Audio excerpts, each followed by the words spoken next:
가족카드 전부 지금 즉시 사용정지 부탁드립니다. 백화점 면세점 계산대 앞 최순자는 800만 원짜리 명품 시계를 집어들고 자신만만하게 카드를 건넸습니다. 직원이 카드를 단말기에 넣고 몇 초 기다리는데 삑 하는 소리와 함께 화면에 빨간 글씨가 떴어요. 승인 거절. 직원이 당황한 표정으로 다시 한번 시도했지만 결과는 똑같았습니다. 죄송하지만 카드 사용이 정지된 것 같은데요. 그 순간 계산대 주변에 있던 VIP 고객들의 시선이 일제히 최순자에게 쏠렸죠. 얼굴이 순식간에 하얗게 질리고 손에 들고 있던 시계가 덜덜 떨렸습니다. 바로 그 시각 가정법원 계단. 서연우는 이혼 조정 확인서를 한 손에 쥔 채 휴대폰을 귀에 대고 있었어요. 가족카드 전부요. 지금 즉시 사용정지 부탁드립니다. 단 한 통의 전화로 시어머니의 화려한 카드 인생이 그대로 멈춰버린 순간이었습니다. 하지만 이건 진짜 시작도 아니었어요. SNS 팔로워 8만 명, 명품 하울 영상 112개, 그리고 며느리 명의로 몰래 빼돌린 2,200만 원. 평범해 보이던 초등학교 교사가 대체 어떻게 SNS 인플루언서 시어머니를 완벽하게 박살낼 수 있었을까요? 이 놀라운 반전의 전체 이야기가 궁금하시다면 잠시만 구독 버튼을 눌러주세요. 억울한 사람들의 통쾌한 반격 이야기를 매일 전해드립니다. 자, 그럼 시간을 석 달 전으로 되돌려 볼까요?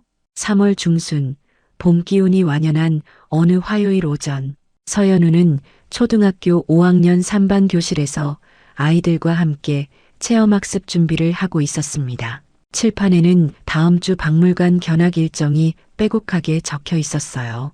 애들아, 선생님이 지금 체험학습비 결제할게. 잠깐만 기다려. 연우가 밝게 웃으며 태블릿을 꺼내 들었죠. 아이들은 신이 나서 자리에서 일어나 창밖을 내다보며 수군거렸습니다. 선생님, 박물관 가면 공룡뼈 진짜 볼 수 있어요? 한 남학생이 기대에 찬 목소리로 물었어요. 당연하지. 실물 크기 공룡 화석도 있대. 연우가 대답하면서 결제 화면에 카드 번호를 입력했습니다. 그런데 결제 버튼을 누르는 순간 화면에 빨간 글씨로 메시지가 떴어요. 한도 초과로 결제가 불가능합니다. 연우의 손가락이 멈췄죠.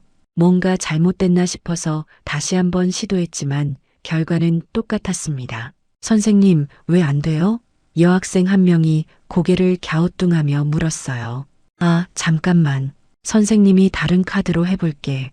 연우가 억지로 미소를 지으며 다른 카드를 꺼냈지만 마음속은 이미 불안으로 가득 찼습니다. 두 번째 카드도 마찬가지였어요. 결제 실패. 교실 앞에 서 있는 연우의 얼굴이 점점 붉어졌죠. 아이들은 점점 더 궁금한 표정으로 선생님을 쳐다봤고 연우는 뒷목이 뜨거워지는 걸 느꼈습니다. 애들아, 선생님이 나중에 다시 할게. 지금은 수학 문제집 펴. 연우가 최대한 태연한 척하며 말했지만 목소리는 미세하게 떨리고 있었어요. 아이들이 하나둘 자리에 앉았고 연우는 휴대폰을 꺼내 카드사 앱에 접속했습니다. 화면에 표시된 사용 내역을 보는 순간 연우의 눈이 커졌어요. 어제 백화점 명품관에서 420만 원, 그저께 골프용품 매장에서 280만 원, 그 전날 피부관리실에서 35만 원, 모두 합치면 이번 달에만 500만 원이 넘게 빠져나갔더군요. 그것도 전부 연우가 쓰지 않은 금액이었습니다. 연우는 한숨을 깊게 내쉬며 휴대폰을 책상 서랍에 넣었어요. 이미 알고 있었죠. 시어머니 최순자가 또 가족카드를 쓴 거라는 걸. 결혼하고 나서 이런 일이 한두 번이 아니었으니까요. 점심시간이 되자 연우는 교무실로 돌아왔습니다. 옆자리 동료 교사가 도시락을 먹으며 말을 걸었어요. 연우 씨, 오늘 왜 이렇게 표정이 안 좋아요? 무슨 일 있어요? 아, 아니에요. 그냥 좀 피곤해서요. 연우가 억지로 웃으며 대답했습니다. 사실 말하고 싶었지만 입 밖으로 꺼낼 수가 없었어요. 결혼한 지 3년이 넘었지만 시댁 이야기를 누구한테도 제대로 털어놓은 적이 없었거든요. 연우는 자리에 앉아 가방에서 도시락을 꺼냈어요. 직접 싸온 김밥과 삶은 달걀이었죠. 동료 교사는 배달 음식을 시켜 먹고 있었지만 연우는 배달비가 아까워서 매일 도시락을 쌌습니다. 매달 나가는 카드값 때문에 생활비를 최대한 아껴야 했거든요. 오후 수업을 마치고 집으로 돌아가는 길, 연우는 지하철 안에서 휴대폰으로 카드 명세서를 다시 확인했습니다. 이번 달 결제 예정 금액은 650만 원, 연우의 월급은 300만 원 정도였어요. 도저히 감당할 수 없는 금액이었죠. 연우가 사는 아파트는 남편 정민석과 함께 전세로 얻은 곳이었습니다. 오래된 소형 아파트라 엘리베이터도 없었어요. 연우는 계단을 올라가며 또다시 한숨을 쉬었죠. 현관문을 열고 들어가니 민석이 이미 와 있었습니다. 소파에 앉아 TV를 보고 있더군요. 왔어? 민석이 고개만 돌려 인사했어요. 응. 연우가 가방을 내려놓으며 대답했습니다. 오늘 학교에서 체험학습비 결제하려다 카드 막혀서 창피당했어. 조심스럽게 말을 꺼냈죠. 뭐, 또? 민석이 귀찮다는 듯이 물었습니다. 왜 또 막혀? 이번 달 어머니가 500만 원 넘게 쓰셔서 한도 초과됐어. 연우가 카드 명세서를 보여주며 설명했어요. 민석은 명세서를 대충 훑어보더니 한숨을 쉬었습니다. 엄마가 또 그러셨구나. 뭐 어쩔 수 없지. 집안 체면도 있고 골프 모임도 나가셔야 하니까. 여보, 나는 월급이 300만 원밖에 안 되는데 600만 원을 어떻게 내? 연우가 답답한 목소리로 말했죠. 내가 보태줄게. 이번 달만 참아. 민석이 무심하게 대답하고는 다시 TV 화면으로 고개를 돌렸습니다. 그런데 실제로 민석이 보태준 적은 거의 없었어요. 매번 이번 달만 참으라는 말만 되풀이됐죠. 연우는 더 이상 아무 말도 하지 않았습니다. 주방으로 가서 저녁을 준비하기 시작했어요. 냉장고를 열어보니 남은 재료가 별로 없더군요. 계란과 파, 그리고 햄 몇 조각. 그걸로 간단하게 볶음밥을 만들었습니다. 밥을 먹는 내내 민석은 휴대폰만 보고 있었어요. 연우는 조용히 숟가락을 움직이며 생각했죠. 언제까지 이렇게 살아야 하나. 하지만 답은 없었습니다. 식사를 마치고 설거지를 하는데 휴대폰이 울렸어요. 시어머니 최순자였습니다. 연우는 손을 닫고 전화를 받았죠. 연우야, 나야. 최순자의 목소리가 들려왔습니다. 내일 백화점에서 친구들이랑 모임 있는데 카드 좀 써도 되지? 어머니, 이번 달 이미 너무 많이 나갔어요. 한도도 거의 다 찼고요. 연우가 조심스럽게 말했습니다. 뭐가 많이 나가? 그까짓 거 좀 쓰는데 뭐가 문제야? 며느리가 시어머니 쓰는 거 가지고 그러면 어떡해? 최순자의 목소리가 점점 높아졌어요. 제 월급으로 감당이 안 돼서 그래요. 이번 달은 정말 어려울 것 같아요. 연우가 최대한 예의를 갖춰 말했죠. 아이고, 요즘 젊은 애들은 참. 그럼 한도 좀 올려. 최순자가 짜증 섞인 목소리로 말했습니다. 전화를 끊고 연우는 그대로 주저앉고 싶었어요. 하지만 참았습니다. 늘 그랬던 것처럼요. 설거지를 마저 끝내고 방으로 들어가 이불을 깔았죠. 그날 밤 연우는 천장을 바라보며 잠들지 못했습니다. 교실에서 아이들 앞에서 당한 창피함, 시어머니의 무례한 전화, 남편의 무관심, 모든 게 가슴속에서 뒤엉켰어요. 다음 날 아침, 연우는 평소처럼 일어나 출근 준비를 했습니다. 거울을 보며 억지로 미소를 지어봤어요. 오늘도 아이들 앞에서는 밝은 선생님이어야 했으니까요. 연우는 그저 참고 견뎠습니다. 이렇게 사는 게 당연한 거라고, 며느리라면 이 정도는 감수해야 한다고 스스로를 다독였어요. 하지만 가슴 한편에서는 무언가가 조금씩 쌓여가고 있었습니다. 그 주말, 연우는 남편과 함께 시댁을 방문했습니다. 최순자가 친척들을 불러 모임을 연다고 했거든요. 연우는 마음이 무거웠지만 거절할 수 없었어요.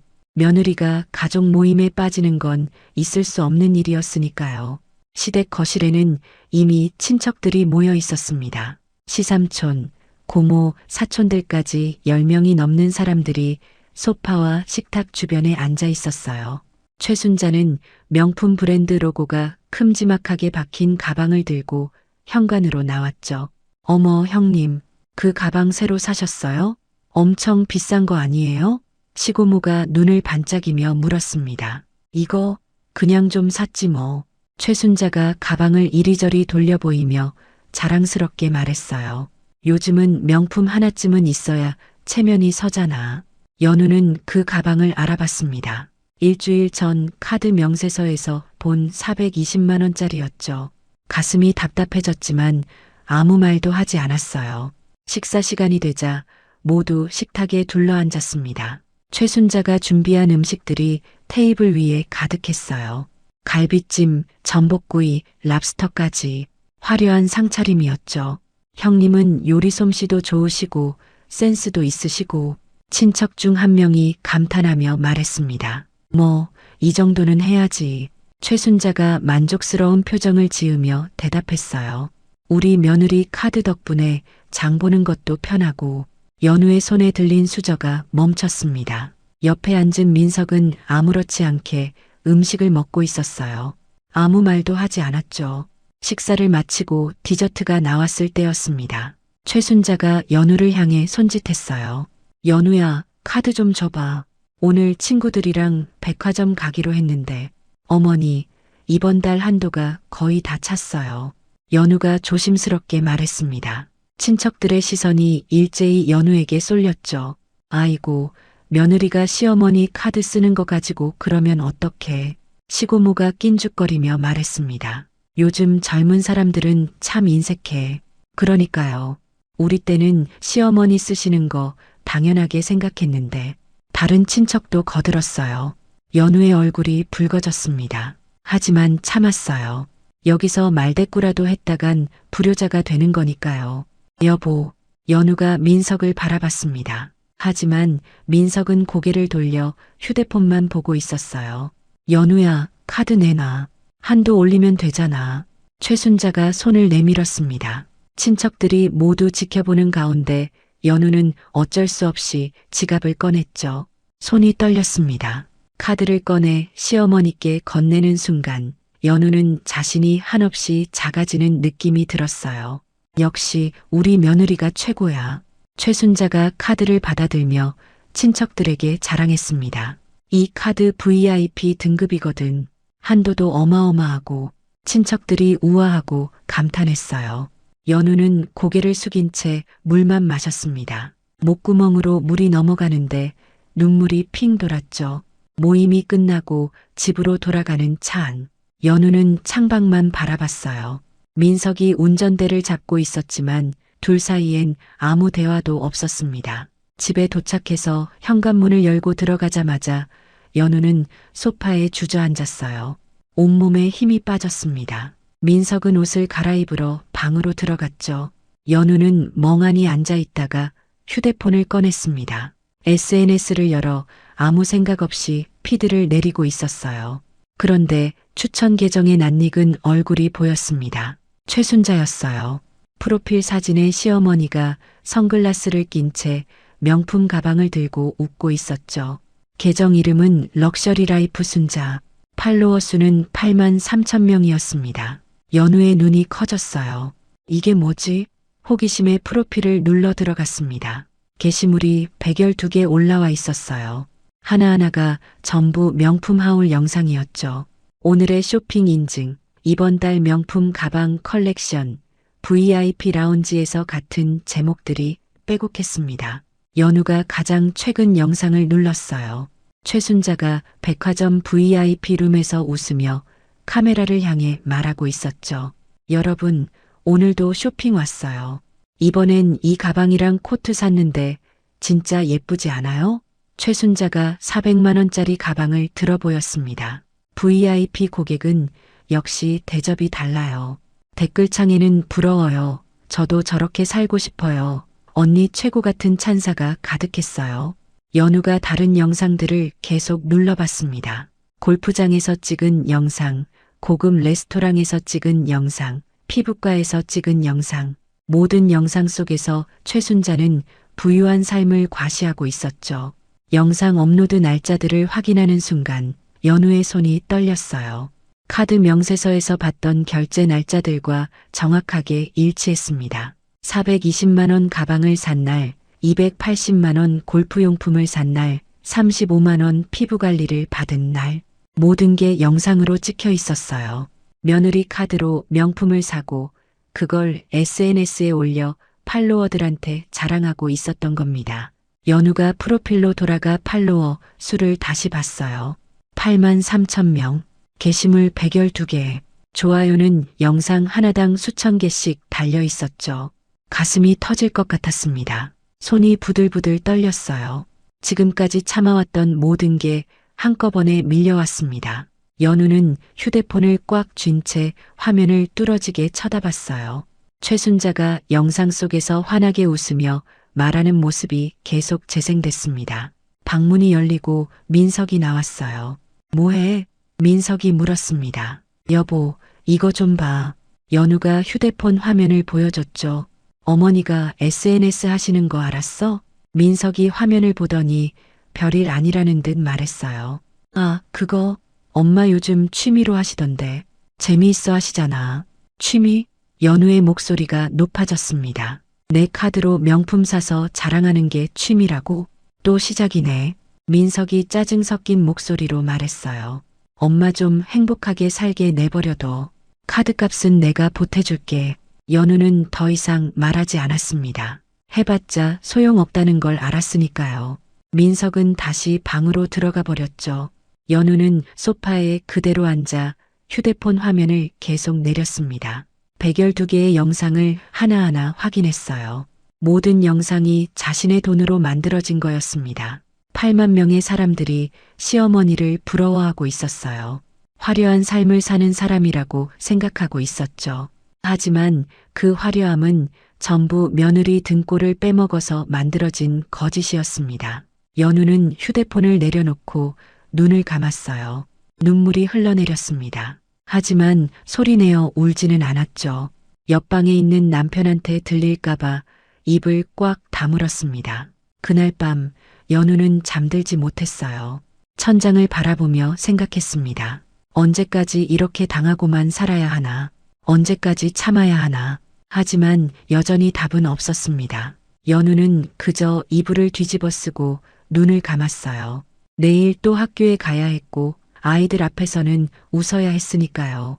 가슴속에 무언가가 점점 커지고 있었습니다. 분노와 배신감 그리고 억울함이 뒤섞인 감정이었죠. 하지만 연우는 아직 그걸 꺼내지 않았어요. 참고 참았습니다. 월요일 아침 연우는 평소보다 일찍 학교에 도착했습니다. 주말 내내 잠을 제대로 못 자서 눈 밑에 다크서클이 짙게 드리워져 있었어요. 거울을 보며 화장으로 최대한 가렸지만 피곤한 기색은 숨길 수 없었죠. 오전 수업이 시작됐습니다. 연우는 칠판 앞에 서서 국어 교과서 내용을 설명하고 있었어요. 아이들은 책을 펴고 선생님 말씀을 듣고 있었죠. 그때였습니다. 책상 위에 올려둔 휴대폰이 연달아 진동했어요. 한 번, 두 번, 세 번 멈추지 않았습니다. 연우가 슬쩍 화면을 봤는데 문자 알림이 쏟아지고 있었죠. 잠시만 기다려. 선생님이 급한 연락 좀 확인할게.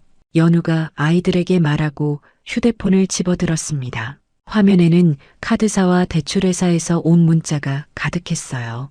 결제일 연체 안내, 미납금 납부 요청, 연체이자 발생 안내, 모두 합쳐 12통이 넘었습니다. 고객님의 카드 대금 650만 원이 연체되었습니다. 즉시 납부 부탁드립니다. 연체 3일차입니다. 연체이자가 발생하고 있으니 빠른 시일 내 납부해 주시기 바랍니다. 신용등급 하락 위험이 있습니다. 고객센터로 연락 주십시오. 연우의 손이 떨렸어요. 교실 앞에 서 있는데 다리에 힘이 빠지는 느낌이었죠. 아이들이 선생님을 쳐다보며 수군거리기 시작했습니다. 애들아, 자습하면서 문제집 풀어. 선생님이 잠깐만 나갔다 올게. 연우가 억지로 미소를 지으며 말했어요. 목소리가 떨렸지만 최대한 태연한 척했죠. 교실 밖으로 나와 복도 끝으로 걸어갔습니다. 창문 앞에 서서 휴대폰을 다시 열었어요. 카드사 앱에 접속하니 연체 금액이 빨간 글씨로 표시돼 있었습니다. 650만 원. 연우의 월급 2달치가 넘는 금액이었어요. 지난달에 최순자가 쓴 돈이 전부 연체된 거였죠. 연우는 남편에게 전화를 걸었습니다. 신호음이 몇 번 울린 뒤 민석이 받았어요. 왜? 바쁜데. 여보, 카드 연체됐어. 문자 12통이나 왔어. 연우가 다급하게 말했습니다. 아, 그거 나중에 얘기해. 지금 회의 들어가야 해. 민석이 귀찮다는 듯 대답하고는 전화를 끊어버렸어요. 연우는 휴대폰을 꽉 쥐고 눈을 감았습니다. 숨을 깊게 들이쉬었다가 내쉬었죠. 진정하려 애썼지만 가슴이 두근거렸어요. 교실로 돌아가려는데 복도 끝에서 누군가 다가왔습니다. 교감 선생님이었어요. 50대 중반쯤 되어 보이는 남자였죠. 서연우 선생님, 교감이 딱딱한 목소리로 불렀습니다. 네, 교감 선생님. 연우가 허리를 숙여 인사했어요. 잠깐 교감실로 좀 오세요. 할 말이 있어서요. 교감이 앞서서 걸어갔습니다. 연우는 불길한 예감이 들었어요. 교감실까지 가는 복도가 유난히 길게 느껴졌죠. 교감실 문을 열고 들어가자 교감이 책상 뒤에 앉아 연우를 바라봤습니다. 표정이 심각했어요. 앉으세요. 교감이 앞쪽 의자를 가리켰습니다. 연우가 조심스럽게 앉자 교감이 서류 한 장을 꺼내 보여줬어요. 교육청에서 온 공문이었습니다. 서 선생님, 혹시 최근에 금융 관련해서 문제 있으세요? 교감이 물었죠. 무슨 말씀이신지. 연우가 목소리를 가다듬으며 대답했습니다. 교육청에서 교사 신용정보 관리 강화 지침이 내려왔어요. 교감이 서류를 가리키며 말했습니다. 만약 교사가 신용 문제로 민원이 들어오거나 학교 이미지에 영향을 미치면 인사상 불이익이 있을 수 있대요. 연우의 얼굴이 하얗게 질렸어요. 손에 든 가방 끈을 꽉 쥐었죠. 물론 지금 당장 문제가 있다는 건 아니에요. 교감이 덧붙였습니다. 다만 요즘 학부모들이 민감하잖아요. 선생님, 개인 신용 문제가 학교로 번지면 곤란하니까 미리 조심하라는 뜻이에요. 알겠습니다. 조심하겠습니다. 연우가 고개를 숙이며 대답했어요. 목소리가 겨우 나왔습니다. 그래요. 그럼 수업 들어가세요. 교감이 손짓했죠. 연우는 일어나 교감실을 나왔습니다. 복도를 걸어가는데 다리가 휘청거렸어요. 벽에 손을 짚고 겨우 균형을 잡았죠. 교실로 돌아갈 수가 없었습니다. 아이들 앞에서 무너질 것 같았어요. 연우는 화장실로 향했죠. 화장실 문을 열고 들어가 맨 안쪽 칸으로 갔습니다. 문을 잠그고 변기 뚜껑을 내린 뒤 그 위에 앉았어요. 손으로 얼굴을 감췄습니다. 눈물이 쏟아져 내렸죠. 소리내어 울 순 없었어요. 누가 들을까봐 입을 꽉 다물고 어깨만 떨렸습니다. 650만 원 연체, 신용등급 하락, 학교 민원, 인사불이익, 모든 게 한꺼번에 무너지는 느낌이었어요. 3년 동안 참고 견뎌왔는데 이제 더 이상 견딜 수가 없었습니다. 연우는 한참을 그렇게 앉아 있었어요. 형광등 불빛이 차갑게 내려앉았죠. 휴대폰을 꺼내 시간을 보니 이 수업 시간이 거의 끝나가고 있었습니다. 물로 얼굴을 씻고 거울을 봤어요. 눈이 빨갛게 부어 있었죠. 찬물로 몇 번이나 눈가를 두드렸습니다. 교실로 돌아가니 아이들이 조용히 문제집을 풀고 있었어요. 다행히 아무도 선생님을 이상하게 쳐다보지 않았죠. 수업을 마치고 오후가 됐습니다. 연우는 교무실 자리에 앉아 멍하니 컴퓨터 화면을 바라봤어요. 업무가 손에 잡히지 않았습니다. 퇴근 시간이 되자 연우는 서둘러 학교를 나왔습니다. 집으로 가는 지하철 안에서 남편에게 전화를 다시 걸었어요. 여보, 오늘 꼭 얘기 좀 해야겠어. 연우가 말했습니다. 알았어. 집에서 봐. 민석이 짧게 대답하고 끊었죠. 집에 도착했을 때 민석은 이미 와 있었습니다. 소파에 앉아 TV를 보고 있었어요. 여보, 연우가 가방을 내려놓으며 불렀습니다. 뭐? 민석이 고개를 돌렸어요. 카드 650만 원 연체됐어. 연우가 휴대폰을 보여주며 말했습니다. 오늘 학교에서 교감 선생님한테도 불려갔어. 신용 문제로 민원 들어오면 인사불이익 받을 수도 있대. 민석이 한숨을 쉬었어요. 그래서 어쩌라고? 어쩌긴. 이제 정말 못 참겠어. 연우의 목소리가 떨렸습니다. 어머니한테 카드 그만 쓰시라고 말씀해야 해. 엄마한테 어떻게 그런 말을 해? 민석이 짜증을 냈죠. 엄마 체면이 있지. 주변 친구들한테 어떻게 보여? 내 체면은? 연우가 목소리를 높였어요. 나는 학교에서 신용 문제로 찍혔어. 교사 생활도 위태로워졌다고. 그냥 좀 참아. 민석이 손을 휘저으며 말했습니다. 엄마가 쓴 건데 내가 좀 참으면 되잖아. 내가 다음 달에 보너스 나오면 보탤게. 연우는 말문이 막혔어요. 지난 3년 동안 똑같은 말을 몇 번이나 들었는지 모릅니다. 다음 달, 다음 달. 하지만 보태준 적은 단 한 번도 없었죠. 여보, 나 정말 못 살겠어. 연우가 눈물을 글썽이며 말했습니다. 야, 왜 이렇게 예민해? 민석이 귀찮다는 표정을 지었어요. 결혼하면 다들 이렇게 사는 거야. 시어머니 좀 모시는 게 뭐가 그렇게 힘들어? 연우는 더 이상 말하지 않았습니다. 해봤자 소용없다는 걸 알았으니까요. 주방으로 가서 저녁 준비를 시작했어요. 칼로 채소를 썰면서 눈물이 뚝뚝 떨어졌습니다. 도마 위로 눈물이 떨어졌지만 계속 손을 움직였어요. 저녁을 먹는 동안 둘 사이엔 아무 대화도 없었습니다. 민석은 휴대폰만 보고 있었고 연우는 밥만 씹었죠. 식사를 마치고 설거지를 하는데 다시 휴대폰이 울렸어요. 또 문자였습니다. 카드사에서 온 최종 납부 독촉장이었죠. 연우는 문을 잠그고 거실로 나왔습니다. 민석은 이미 방으로 들어가 있었어요. 연우는 소파에 앉아 천장을 바라봤습니다. 이렇게는 안 되겠다는 생각이 들었죠. 뭔가 바꿔야 한다고 느꼈습니다. 그날 밤 연우는 침대에 누워서도 잠들지 못했어요. 옆에서 민석은 코를 골며 자고 있었죠. 연우는 조용히 일어나 거실로 나왔습니다. 컴퓨터를 켜고 포털 사이트 검색창에 글자를 입력했어요. 이혼 상담. 검색 결과가 수십 개 떴습니다. 연우는 하나씩 클릭하며 읽기 시작했죠. 이혼 절차, 재산 분할, 필요한 서류들. 1시간이 넘게 자료를 읽었습니다. 그러고 나서 메모장을 꺼내 필요한 것들을 적기 시작했어요. 가슴속에서 무언가가 단단하게 굳어지는 느낌이었습니다. 더 이상 참지 않기로 결심한 순간이었죠. 다음 날 오후 연우는 반차를 내고 시내에 있는 이혼 전문 상담소를 찾아갔습니다. 작은 건물 3층에 있는 조용한 사무실이었어요. 문을 열고 들어가니 50대 여성 상담사가 미소를 지으며 맞아주었죠.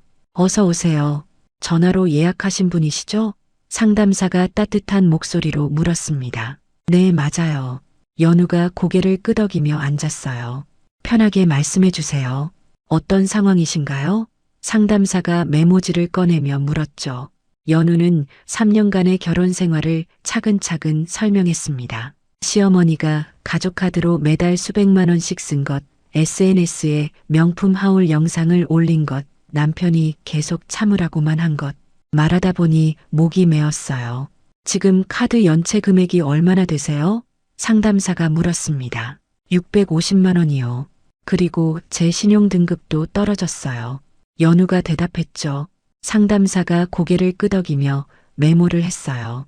증거 자료는 준비하셨나요? 카드 명세서나 통화 녹음, 문자 같은 거요. 카드 명세서는 있어요.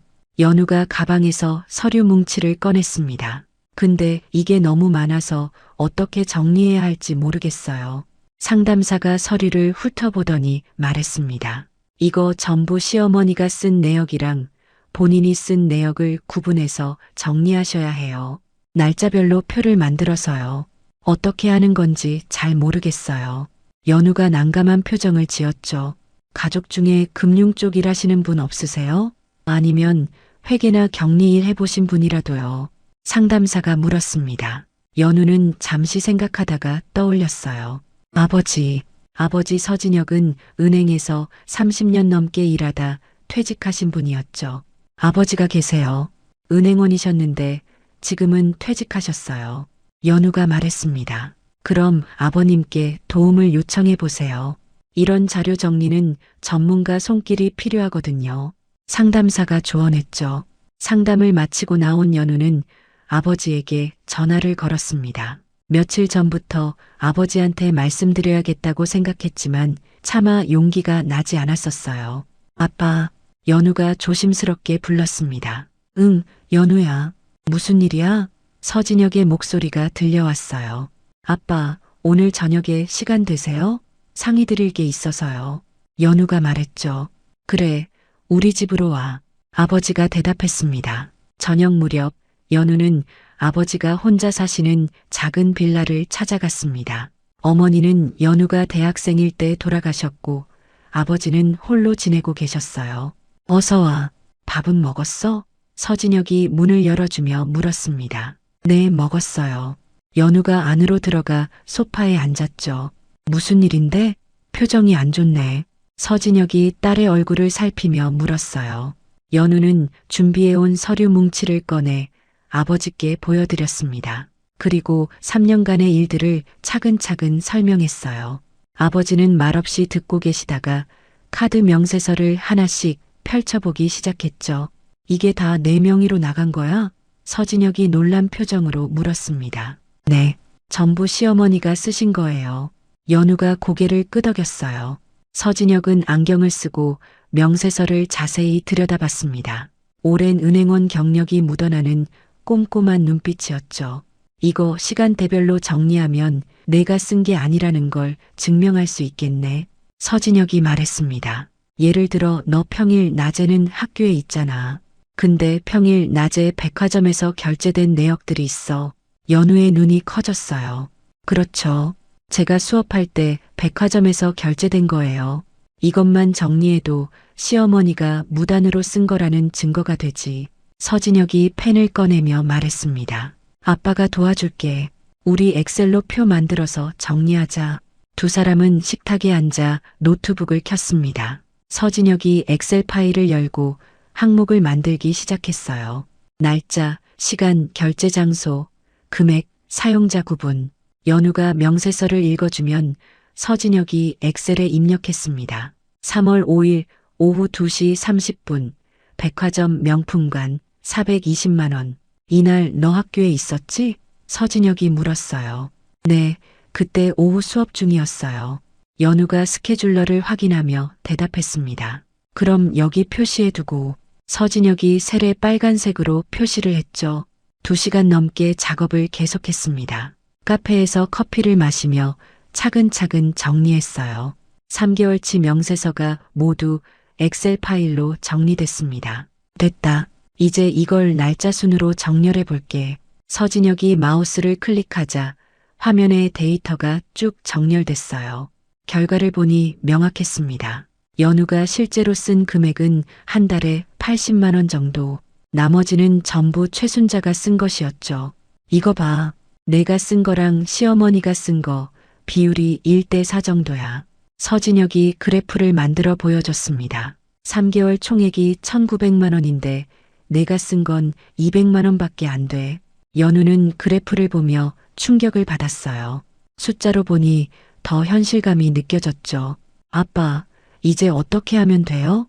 연우가 물었습니다. 우선 이혼 절차 밟으면서 이 자료를 증거로 제출해야지. 서진혁이 말했습니다. 그리고 카드사에도 연락해서 명예 도용 가능성이 있다고 신고하는 게 좋겠어. 명예 도용이요? 연우가 놀라며 물었죠. 그렇지. 내 동의 없이 내 명의로 카드를 쓴 거잖아. 이건 명백한 명예 도용이야. 서진혁이 단호하게 말했어요. 연우는 아버지의 말을 듣고 뭔가 희망이 보이기 시작했습니다. 혼자서는 막막했는데 아버지와 함께하니 길이 보였어요. 아빠, 정말 감사해요. 연우가 눈시울을 붉히며 말했습니다. 뭘, 우리 딸 도와주는 게 당연하지. 서진혁이 딸의 어깨를 두드렸죠. 앞으로 더 많은 자료가 필요할 거야. SNS 영상 같은 것도 캡처해서 저장해둬. 네, 알겠어요. 연우가 고개를 끄덕였습니다. 그날 밤 연우는 아버지 집에서 나와 집으로 돌아갔습니다. 가방 안에는 USB가 들어 있었어요. 아버지가 정리해준 엑셀 파일이 저장된 USB였죠. 집에 도착하니 민석은 이미 자고 있었습니다. 연우는 조용히 컴퓨터를 켜고 최순자의 SNS 계정에 접속했어요. 하나씩 영상을 캡처하기 시작했습니다. 업로드 날짜와 카드 결제 날짜를 비교하며 표로 만들었죠. 밤 11시가 넘도록 작업을 계속했어요.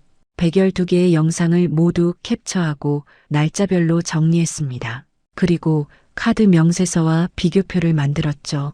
영상 업로드 시간과 카드 결제 시간이 거의 일치했어요.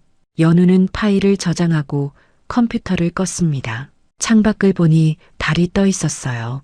차가운 달빛이 방 안으로 들어왔죠. 이제 준비가 시작됐습니다. 연우는 더 이상 당하고만 있지 않기로 했어요.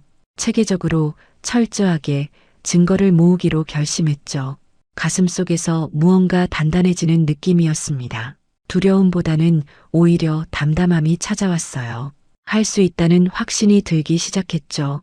다음 날 오전, 연우는 아버지와 함께 카드사 본사를 찾아갔습니다. 상담 예약을 잡아둔 상태였어요. 높은 빌딩 15층에 있는 리스크 관리팀 사무실이었죠. 리스크 관리팀 김서준입니다. 30대 후반으로 보이는 남자가 일어나 악수를 청했습니다. 단정한 정장 차림에 날카로운 눈빛이었어요. 서연우입니다. 전화로 말씀드린 명의도용건으로 왔어요. 연우가 준비해온 서류 가방을 책상 위에 올렸죠. 네, 사전에 받으신 자료 검토했습니다. 김서준이 노트북 화면을 돌려 보여주었어요. 고객님 계정에 연결된 가족카드가 3장이네요. 맞아요. 전부 제 동의 없이 발급된 거예요. 연우가 대답했습니다. 가족카드 발급 동의서 확인해 보겠습니다. 김서준이 키보드를 쳤어요. 잠시 후 화면에 서류가 떴습니다. 서명란에 연우 이름이 적혀 있었지만 필체가 달랐죠. 이 서명 제가 한 게 아니에요. 연우가 자신의 신분증을 꺼내 보여줬습니다. 뒷면 서명이랑 비교해 보세요. 김서준이 두 서명을 나란히 놓고 확대해서 봤어요. 명백하게 달랐습니다. 필압도 다르고 회계 방향도 달랐죠. 이건 명의도용 가능성이 높네요. 김서준이 메모를 하며 말했습니다. 발급 당시 지점 CCTV 확인이 필요하겠어요. 가능한가요? 연우가 물었죠. 2년 전 자료라 남아있을지 모르겠지만 확인해 보겠습니다.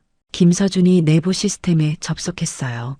연우는 준비해온 엑셀 파일이 담긴 USB를 꺼냈습니다. 여기 제가 정리한 사용 내역이 있어요. 제가 쓴 거랑 시어머니가 쓴 거 구분해뒀어요. 김서준이 USB를 받아 파일을 열었습니다. 화면에 깔끔하게 정리된 표가 나타났어요. 날짜별, 시간별, 장소별로 분류돼 있었죠. 이거 누가 정리하셨어요? 굉장히 체계적인데요. 김서준이 감탄하며 물었습니다. 아버지가 도와주셨어요. 은행원 출신이세요. 연우가 옆에 앉은 서진혁을 가리켰죠. 잘 정리하셨네요. 이 정도면 증거 자료로 충분합니다. 김서준이 고개를 끄덕였어요. 그런데 한 가지 더 확인할 게 있습니다. 김서준이 화면을 스크롤하며 말했죠. 고객님 계정에 현금 서비스 내역이 있는데요. 현금 서비스요? 연우가 놀라며 물었습니다. 저 현금 서비스 한 적 없어요. 2,200만 원이 인출됐네요. 김서준이 화면을 가리켰어요. 지난 1년 동안 14번에 걸쳐서요. 연우의 얼굴이 하얗게 질렸습니다. 뭐라고요? 2,200만 원이요? 네. 여기 내역 보세요. 김서준이 화면을 확대해서 보여줬죠. 100만 원에서 200만 원씩 계속 인출됐어요. 연우는 손이 떨렸습니다. 옆에 앉은 서진혁도 충격받은 표정이었어요. 이것도 제가 한 게 아니에요. 연우가 간신히 말했죠. 인출 지점 위치를 확인해 보겠습니다. 김서준이 클릭하자 지도가 나타났어요. 전부 시댁 근처 ATM이었습니다. 여기가 어디죠? 김서준이 물었어요. 시댁이 있는 동네예요. 연우가 대답했습니다. 그럼 시어머니가 인출했을 가능성이 높네요. 김서준이 기록하며 말했죠. 잠시만요. 김서준이 다른 화면을 열었습니다. 같은 그룹 계열사 내역도 확인해 볼게요. 키보드를 치더니 표정이 굳어졌어요. 고객님, 보험 대출도 실행된 내역이 있는데요.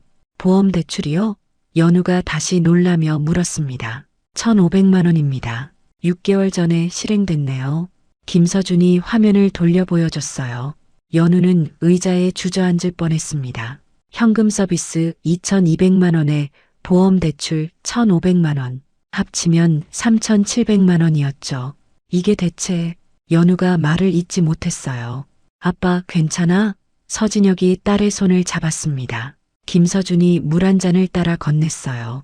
진정하시고 천천히 얘기하세요. 연우는 물을 마시며 숨을 골랐습니다. 몇 분 후 다시 말했죠. 이거 전부 명의도용이에요. 제가 신청한 적 없어요. 계약서 원본을 확인해 봐야겠네요. 김서준이 말했습니다. 제가 보험사 쪽에도 연락해서 자료를 받아보겠습니다. 얼마나 걸릴까요? 연우가 물었어요. 일주일 정도 소요될 것 같습니다. 김서준이 대답했죠. 그 사이에 고객님은 이혼 절차 진행하시면 됩니다. 연우는 가방에서 메모장을 꺼냈습니다. 거기엔 법률 용어들이 빼곡하게 적혀 있었어요. 재산분할, 위자료, 명의도용, 사기죄. 김서준이 메모장을 슬쩍 봤습니다. 법률 용어를 정확하게 알고 계시네요. 혹시 관련 공부를 하셨어요? 아, 인터넷으로 찾아봤어요. 연우가 얼버무렸죠. 하지만 김서준은 뭔가 특이하다는 표정을 지었습니다. 이혼 조정 신청은 하셨어요? 김서준이 물었어요. 이번 주에 할 예정이에요. 연우가 대답했습니다. 조정 신청하실 때 이 명의도용 내역도 증거로 제출하세요. 김서준이 조언했죠. 제가 확인서를 발급해 드릴게요. 감사합니다. 연우가 고개를 숙였어요. 참, 한 가지 더요. 김서준이 말했습니다. 저희 쪽에서도 내부 조사를 진행할 겁니다. 만약 명의도용이 확정되면 해당 채무는 무효 처리됩니다. 연우의 눈에 희망이 보였습니다. 정말요? 네. 다만 법적 절차가 필요해요. 김서준이 설명했죠. 경찰 신고도 고려해 보세요. 사무실을 나온 연우와 서진혁은 카페에 앉았습니다. 연우는 멍하니 창밖을 바라봤어요. 3,700만 원이래. 연우가 중얼거렸습니다. 괜찮아. 우리가 증거 다 모았잖아. 서진혁이 딸을 다독였어요. 아빠, 이번 주에 이혼 조정 신청할게요. 연우가 결연한 표정으로 말했죠.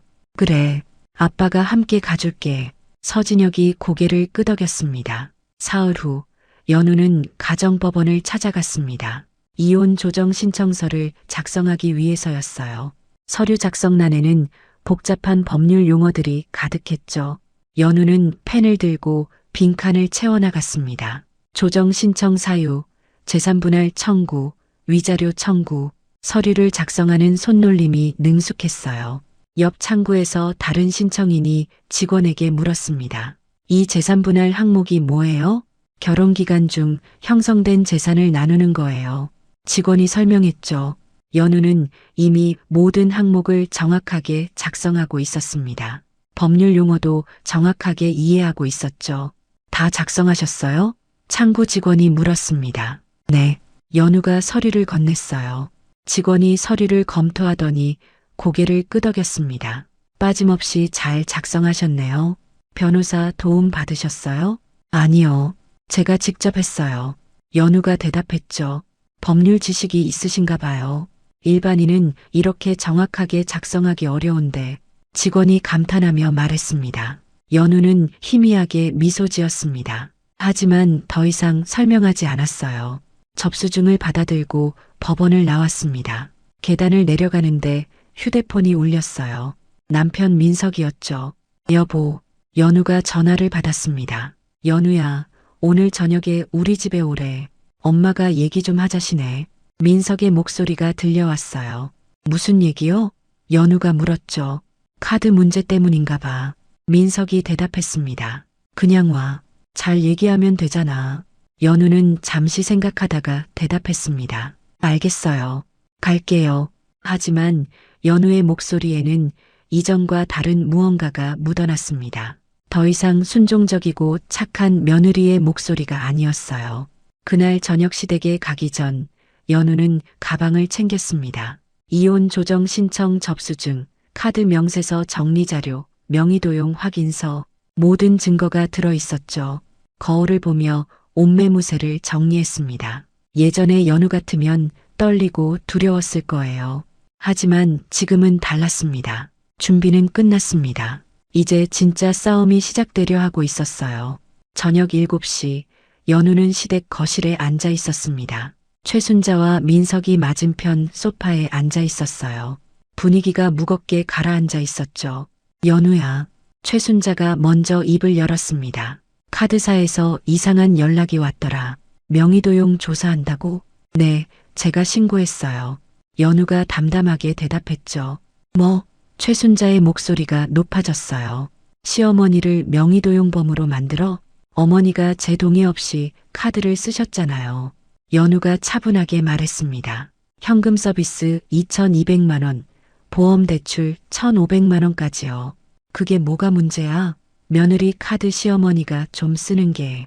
최순자가 화를 냈죠. 법적으로는 문제예요. 연우가 가방에서 서류를 꺼냈습니다. 명의자 동의 없는 카드 사용은 여신전문금융업법 위반이고요. 현금 서비스는 사기죄가 성립될 수 있어요. 뭐, 넌 지금 무슨 소리를. 최순자가 당황했어요. 그리고 이건 이혼 조정 신청 접수 중이에요. 연우가 다른 서류를 꺼내 보였습니다. 이번 주 금요일에 가정법원에서 조정 기일이 잡혔어요. 민석이 벌떡 일어났습니다. 야, 너 미쳤어? 이혼? 갑자기 무슨 소리야? 갑자기가 아니에요. 연우가 냉정하게 말했죠. 3년 동안 참았어요.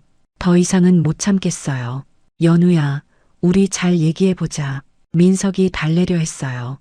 이미 늦었어요. 연우가 고개를 저었습니다. 최순자가 소리쳤어요. 내가 감히 우리 집안을 어떻게 만들려고? 이혼하면 내 인생도 끝이야. 제 인생은 제가 알아서 해요. 연우가 일어서며 말했습니다. 그리고 한 가지만 알려드릴게요. 뭔데? 최순자가 물었죠. 저 법학과 나왔어요. 연우가 차분하게 말했습니다. 사법고시 1차도 합격했고요. 결혼하면서 포기했지만요. 거실이 조용해졌습니다. 최순자와 민석 모두 말문이 막혔어요. 그러니까 법이 어떻게 작동하는지 잘 알아요. 연우가 덧붙였죠. 어머니가 하신 일들이 법적으로 어떤 의미인지도요. 너 그걸 왜 숨겼어? 민석이 놀란 표정으로 물었습니다. 말할 기회가 없었죠. 연우가 쓴웃음을 지었어요. 당신은 관심도 없었고요. 연우는 가방을 들고 현관으로 향했습니다. 뒤에서 최순자가 소리쳤어요. 내가 나가면 다시는 돌아올 생각하지 마. 네, 다시 안 올게요. 연우가 문을 열며 대답했죠. 금요일 법원에서 봐요. 문을 닫고 나오는데 다리가 후들거렸습니다. 하지만 참았어요. 엘리베이터를 타고 내려와 건물 밖으로 나왔죠. 밤 공기가 차가웠습니다. 연우는 깊게 숨을 들이쉬었어요. 드디어 말했습니다. 숨겨왔던 자신의 정체를요. 금요일 아침이 밝았습니다. 이혼 조정 기일이었어요. 연우는 검은색 정장을 입고 거울을 봤습니다. 차분하고 단정한 모습이었죠. 가방에 모든 서류를 챙겼습니다. 카드 명세서, 명의도용 확인서, SNS 캡처 자료, USB, 빠진 게 없는지 다시 한번 확인했어요. 아버지 서진혁이 전화했습니다. 연우야, 준비됐어? 아빠가 법원 앞에서 기다릴게. 네, 아빠. 지금 나가요. 연우가 대답했죠. 가정법원에 도착하니 아버지가 현관 앞에서 기다리고 있었습니다. 연우를 보자 손을 흔들었어요. 우리 딸, 오늘 꼭 이기자. 서진혁이 딸의 어깨를 두드렸습니다. 네, 아빠. 연우가 고개를 끄덕였죠. 조정실로 들어가기 전 연우는 화장실에 들렀습니다. 거울 앞에 서서 마음을 가다듬었어요. 조금 떨렸지만 괜찮았습니다. 조정실에서 나온 건 1시간 뒤였습니다. 손에는 이혼 조정 확인서가 들려 있었어요. 민석이 결국 동의했습니다. 최순자의 명의도용 사실이 명확하게 드러나자 변명할 여지가 없었던 거죠. 연우는 법원 건물 밖으로 나왔습니다. 계단에 서서 차가운 12월 바람을 맞았어요. 서류를 가방에 넣고 휴대폰을 꺼냈죠. 카드사 고객센터 번호를 눌렀습니다. 신호음이 몇 번 울린 뒤 상담원이 받았어요. 가족카드 사용정지 신청하려고요. 연우가 말했습니다. 전부요, 지금 즉시요. 네, 도움드리겠습니다. 본인 확인 절차를 진행하겠습니다. 상담원이 말했죠. 가족카드가 3장 등록되어 있는데 모두 정지하시는 거죠? 네, 맞아요. 연우가 단호하게 대답했습니다. 처리 완료됐습니다. 문자로 확인 메시지를 보내드리겠습니다. 감사합니다. 연우가 전화를 끊었어요. 휴대폰에 정지 완료 문자가 연달아 도착했습니다. 삐삐삐, 3통의 문자였죠. 연우는 휴대폰을 내려다보며 희미하게 웃었습니다. 드디어 끝났습니다. 시어머니의 카드 인생이요. 바로 그 순간 도심 한복판 백화점 면세점에서는 최순자가 VIP 라운지에 서 있었습니다. 손에는 800만 원짜리 명품 시계가 들려 있었어요. 이걸로 계산해 주세요. 최순자가 직원에게 카드를 건넸습니다. 자신만만한 표정이었죠. 네, 고객님. 직원이 카드를 받아 단말기에 넣었어요. 몇 초 후 삑 하는 소리가 났습니다. 화면에 빨간 글씨가 떴어요. 승인 거절. 직원이 당황한 표정으로 다시 시도했습니다. 하지만 결과는 똑같았죠. 죄송하지만 카드 사용이 정지된 것 같은데요. 직원이 조심스럽게 말했습니다. 뭐라고요? 최순자의 얼굴이 굳었어요. 다시 해봐요.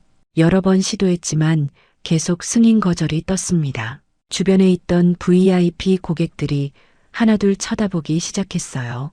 고객님, 카드사에 직접 문의해 보시는 게. 직원이 난처한 표정으로 말했죠. 최순자의 얼굴이 순식간에 하얗게 질렸습니다. 손에 들고 있던 시계가 덜덜 떨렸어요. 수십 명의 시선이 집중됐죠. VIP 라운지 매니저가 황급히 다가왔습니다. 고객님, 혹시 다른 결제 수단을. 최순자는 가방을 뒤졌지만 본인 명의 카드나 현금이 충분하지 않았어요. 계산대 앞의 분위기가 어색해졌습니다. 포장 취소요. 최순자가 겨우 말을 꺼냈습니다. 매니저가 미안한 표정으로 시계를 다시 가져갔어요. 최순자는 주변의 따가운 시선을 견디지 못하고 서둘러 매장을 빠져나왔죠. 복도를 걸으며 휴대폰을 꺼내 연우에게 전화를 걸었습니다. 하지만 연우는 받지 않았어요. 다시 민석에게 전화했습니다. 민석아, 카드가 막혔어. 지금 당장 연우한테 연락해봐. 엄마, 오늘 이혼 조정 끝났어요. 민석의 목소리가 지쳐 있었어요. 연우가 카드 정지시킨 거예요. 뭐라고? 최순자가 소리쳤죠. 법원 계단에 서 있던 연우는 휴대폰이 울리는 걸 무시했습니다. 진동이 계속됐지만 받지 않았어요. 아버지 서진혁이 다가왔습니다. 다 끝났어? 네, 아빠. 연우가 고개를 끄덕였죠. 이제 진짜 시작이에요. 그래, 우리 딸 잘했어. 서진혁이 딸을 안아주었습니다. 연우는 법원 계단을 천천히 내려갔습니다. 한 걸음 한 걸음이 가벼웠어요. 더 이상 짓눌린 며느리가 아니었죠. 이제 진짜 반격이 시작되려 하고 있었습니다. 이혼 조정이 끝난 지 일주일 후 연우는 김서준에게서 전화를 받았습니다. 조사가 완료됐다는 내용이었어요. 서연우 고객님, 내부 조사 결과가 나왔습니다. 김서준의 목소리가 들려왔죠. 카드사 본사로 와주실 수 있으세요? 네, 언제 가면 될까요? 연우가 물었습니다. 내일 오전 10시는 어떠세요? 분쟁조정위원회를 소집했어요. 알겠습니다. 연우가 대답했죠.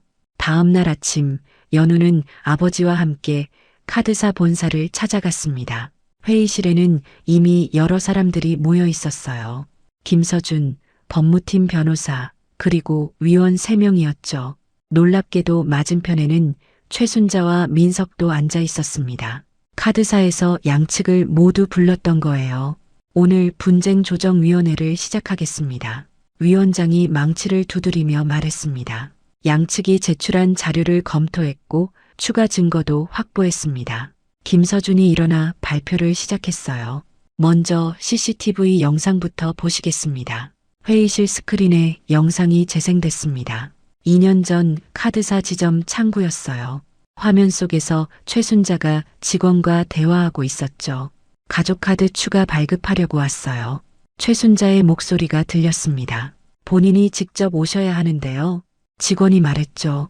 급한 일이라 제가 대신 왔어요. 서류는 제가 써도 되죠? 최순자가 물었습니다. 가족이시니까 괜찮습니다. 직원이 고개를 끄덕였어요. 화면 속에서 최순자가 서명란에 직접 사인하는 장면이 확대됐습니다. 연우의 이름을 쓰고 있었죠.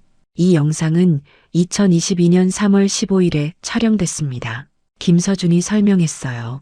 그날 서연우 고객님은 어디 계셨나요? 연우가 서류를 꺼냈습니다. 학교 출근부예요. 그날 오전 9시부터 오후 5시까지 수업했어요. 위원들이 서류를 검토했습니다. 명백했죠. 연우는 학교에 있었고 최순자는 카드사에서 명의를 도용했어요. 최순자의 얼굴이 굳어졌습니다. 하지만 포기하지 않았어요. 그건 며느리가 동의했어요. 최순자가 당당하게 말했습니다. 전화로 허락받았다고요. 증거가 있으세요? 위원장이 물었죠. 며느리한테 물어보세요. 당연히 알고 있었을 거예요. 최순자가 연우를 가리켰습니다. 저는 동의한 적 없어요. 연우가 차분하게 말했죠. 거짓말. 내가 카드 쓰라고 했잖아. 최순자가 목소리를 높였어요. 회의실이 술렁거렸습니다. 최순자는 계속해서 변명을 늘어놓았죠. 며느리가 효도하고 싶어서 카드를 줬다. 집안 체면을 위해 필요했다. 모두 가족을 위한 일이었다. 위원들이 서로 눈을 마주치며 난처한 표정을 지었어요. 증거와 증언이 엇갈리고 있었죠. 그때였습니다. 연우가 조용히 가방에서 USB를 꺼냈어요. 탁 하고 회의실 테이블 위에 올려놓았습니다. 이게 뭡니까? 위원장이 물었죠. 결정적인 증거입니다. 연우가 말했어요. 시어머니의 SNS 계정 자료예요. 김서준이 USB를 받아 노트북에 꽂았습니다.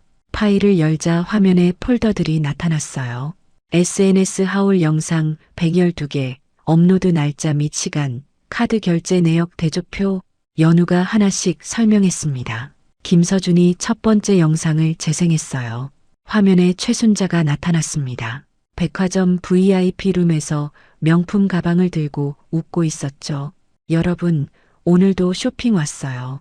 이 가방 400만 원인데 너무 예쁘죠?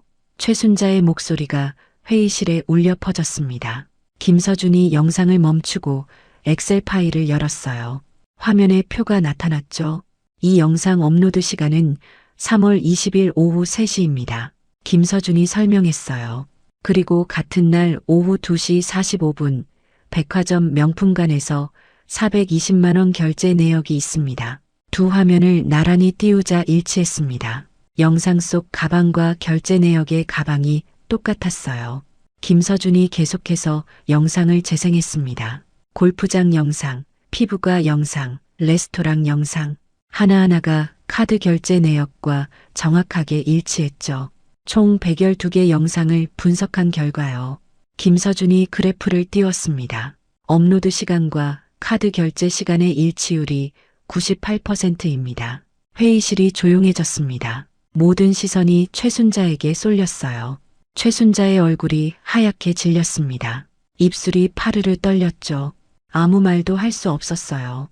위원장이 최순자를 바라봤습니다. 최순자 씨, SNS 계정이 본인 것이 맞습니까?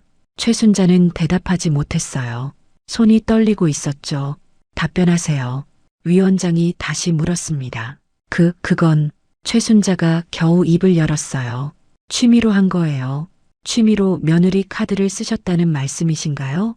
위원장의 목소리가 차갑게 식었습니다. 최순자는 아무 말도 하지 못했어요.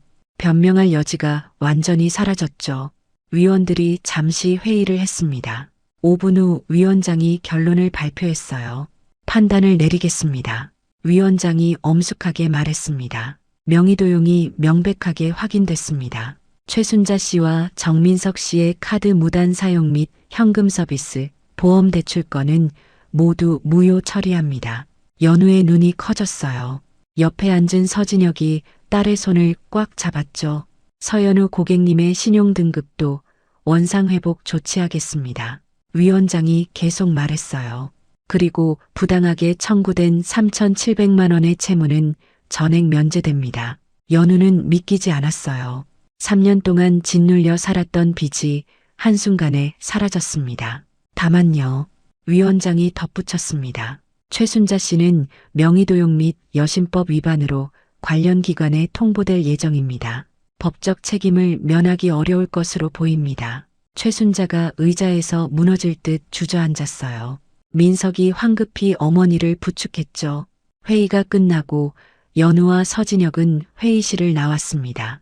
복도를 걸어가는데 다리에 힘이 풀렸어요. 아빠, 연우가 아버지를 불렀습니다. 목소리가 떨렸죠. 그래, 우리 딸, 이겼어. 서진혁이 딸을 안아주었어요. 연우는 아버지 품에서 울었습니다. 기쁨과 안도의 눈물이었죠. 3년 동안 참았던 모든 게 쏟아져 나왔어요.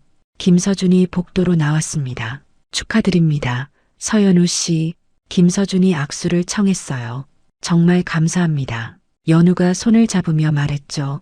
법학과 출신이시라면서요? 김서준이 물었습니다. 증거 정리가 변호사 수준이더라고요. 예전에 공부 좀 했어요. 연우가 쑥스럽게 웃었어요. 앞으로 이런 일 없기를 바랍니다. 김서준이 명함을 건넸죠. 혹시 금융 관련해서 문제 생기면 연락 주세요. 감사합니다. 연우가 명함을 받았습니다. 건물 밖으로 나오니 햇살이 따뜻했어요. 12월이었지만 유난히 화창한 날이었죠. 아빠, 이제 정말 끝난 거죠? 연우가 물었습니다. 그래, 끝났어. 서진혁이 고개를 끄덕였어요. 이제 새로 시작하는 거야. 두 사람은 천천히 걸어갔습니다. 연우는 하늘을 올려다봤어요. 구름 한 점 없이 맑았죠. 드디어 자유였습니다. 더 이상 누군가의 며느리가 아닌 온전히 자기 자신으로 살 수 있는 시작이었어요.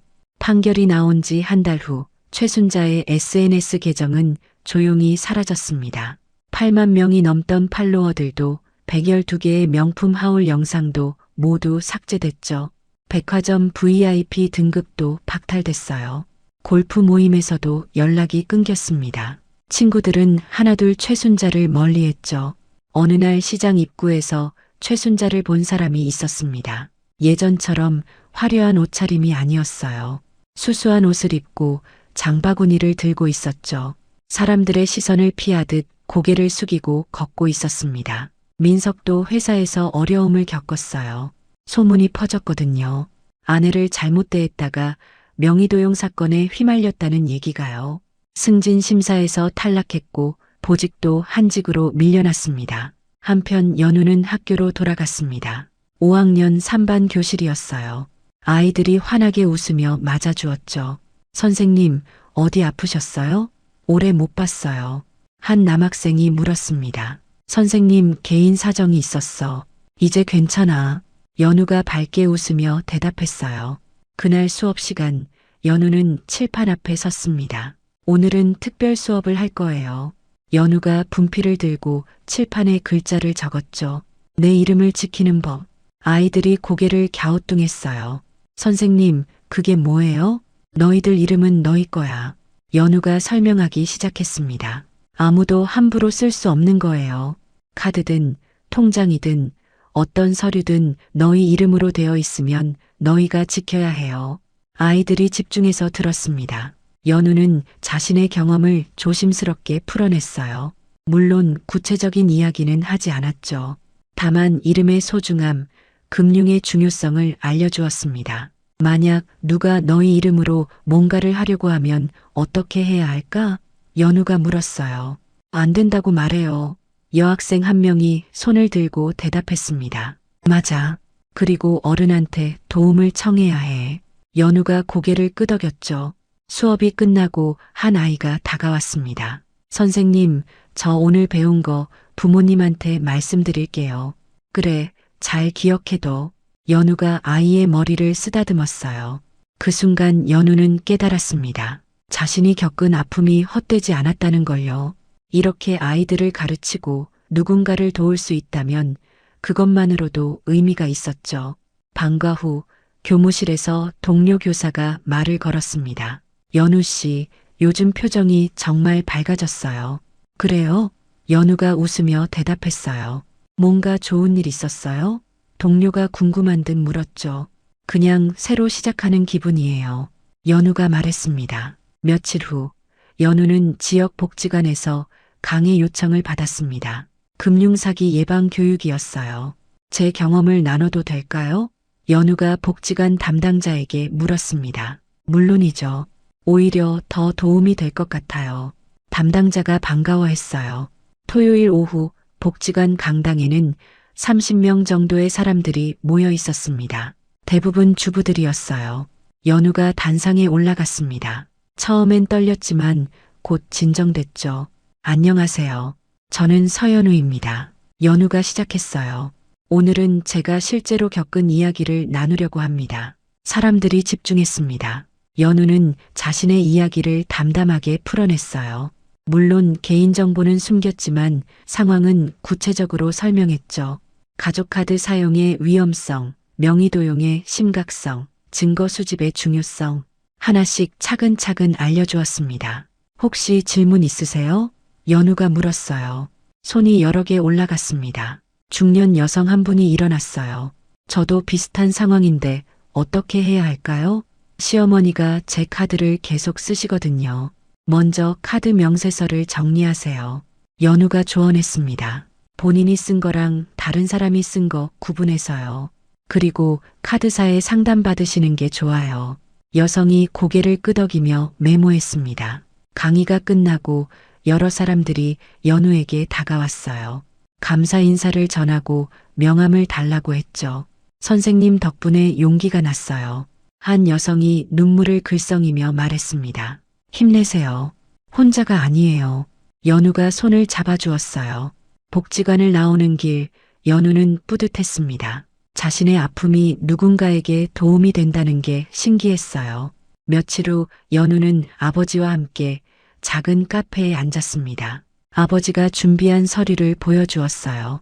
연우야, 이거 봐. 서진혁이 서류를 펼쳤습니다. 내 신용등급 완전히 회복됐어. 정말요? 연우가 눈을 빛내며 물었죠. 그래. 이제 내 명의로 뭐든 할 수 있어. 서진혁이 미소 지었습니다. 연우는 서류를 보며 감격했어요. 3년 동안 망가졌던 신용이 돌아왔습니다. 아빠, 저 이제 뭘 하면 좋을까요? 연우가 물었습니다. 내가 하고 싶은 거 하면 되지. 서진혁이 대답했어요. 내 인생이잖아. 연우는 생각했습니다. 정말 하고 싶은 게 뭘까요? 교사도 좋았지만 뭔가 더 할 수 있을 것 같았어요. 며칠을 고민한 끝에 연우는 결정했습니다. 주말마다 무료 금융 상담을 하기로요. 복지관과 협력해서 어려운 사람들을 돕기로 했죠. 첫 상담 날 젊은 여성이 찾아왔습니다. 남편이 본인 명의로 대출을 받았다는 얘기였어요. 연우는 차분하게 상담했습니다. 필요한 서류를 알려주고 절차를 설명했죠. 여성은 고개를 끄덕이며 희망을 찾았어요. 감사합니다, 선생님. 여성이 일어서며 말했습니다. 힘내세요. 반드시 해결할 수 있어요. 연우가 격려했죠. 그렇게 몇 달이 흘렀습니다. 연우는 학교에서 아이들을 가르치고 주말엔 상담을 했어요. 바쁘지만 행복했습니다. 어느 봄날 오후 연우는 학교 운동장 벤치에 앉았습니다. 아이들이 뛰어노는 모습을 바라보며 미소 지었어요. 휴대폰에 문자가 왔습니다. 지난주 상담했던 여성이었어요. 선생님 덕분에 해결됐어요. 정말 감사합니다. 연우는 문자를 보며 뿌듯해했습니다. 자신이 누군가에게 희망이 된다는 게 신기했어요. 하늘을 올려다봤습니다. 구름이 천천히 흘러가고 있었죠. 바람이 불어와 머리카락을 스쳤어요. 이제 연우는 더 이상 누군가의 며느리가 아니었습니다. 온전히 자기 자신이었죠. 서연우, 초등학교 교사, 금융 상담가, 그리고 자신의 이름을 되찾은 사람. 억울한 일을 당했지만 포기하지 않았습니다. 끝까지 싸웠고 이겼어요. 그리고 그 경험을 다른 사람들을 돕는 데 썼죠. 연우는 벤치에서 일어났습니다. 교실로 돌아갈 시간이었어요. 아이들이 기다리고 있었죠. 걸어가면서 연우는 생각했습니다. 인생은 때로 가혹하지만 포기하지 않으면 반드시 길이 열린다는 거요. 그리고 가장 중요한 건 자신의 이름을 지키는 것. 누구도 함부로 할 수 없는 자신만의 존엄을 지키는 것이었습니다. 연우의 새로운 인생이 시작됐습니다. 더 밝고 더 당당하게요. 오늘 이야기가 마음에 남으셨다면 구독과 좋아요를 눌러주세요. 여러분의 따뜻한 댓글 하나가 정말 큰 힘이 됩니다. 항상 건강하시고 행복하세요.